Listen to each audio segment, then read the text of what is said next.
The total number of correct statements regarding the nucleic acids is, मैं बताया था आपको गाइस, न्यूक्लिक एसिड्स आपके क्या है, दो तरह के होते हैं, आरएनए एंड डीएनए। अब इसमें जो करेक्ट स्टेटमेंट होता है ना, बेसिकली गाइस ये जो लाइंस स्टेटमेंट्स उठाई हुई हैं डायरेक्ट एनसीईआरटी से उठाई हुई है, ओके, और एक पैराग्राफ से उठाई हुई है बेसिकली। तो फैक्ट बेस्ड है लेकिन फिर भी डिस्कस करने की कोशिश करते हैं उसको।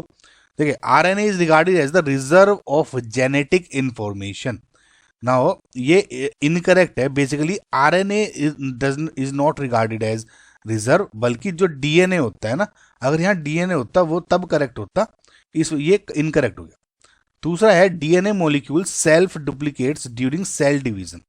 अब ये करेक्ट स्टेटमेंट है। देखिए क्या है, जो डीएनए है molecule is capable of self duplication जो ड्यूरिंग सेल डिवीजन, जो कि पूरी लाइन लिखी हुई है, ठीक है। और साथ ही साथ क्या होता है, आइडेंटिकल जो डीएनए स्ट्रैंड्स होते हैं are transfer to total cells. ये basically guys statement direct drive है एनसीईआरटी से, ये वाला, ठीक है, ये भी करेक्ट है।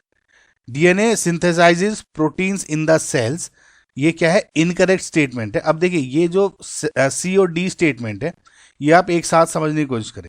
देखिए क्या होता है कि एक्चुअली जो प्रोटीन्स हैं और वो synthesise by various RNA molecules, तो इसमें लिखा है ना DNA synthesise proteins in the cell, DNA नहीं करता बल्कि आरएनए सिंथेसाइज करता है मॉलिक्यूल को, ठीक है। बट जो एक्चुअल में मैसेज होता है for the synthesis of particular protein project is DNA, ये करेक्ट है, समझ में आया। तो ये इनकरेक्ट। अब गाइस इसमें स्टेटमेंट वाइज है थोड़ा सा, इसमें तो फैक्ट बेस्ड क्वेश्चन है, पता था, ठीक है, इसमें क्या ही डिस्कशन करें और, ठीक है। तो फिलहाल इसमें 1, 2 एंड 3 करेक्ट स्टेटमेंट है।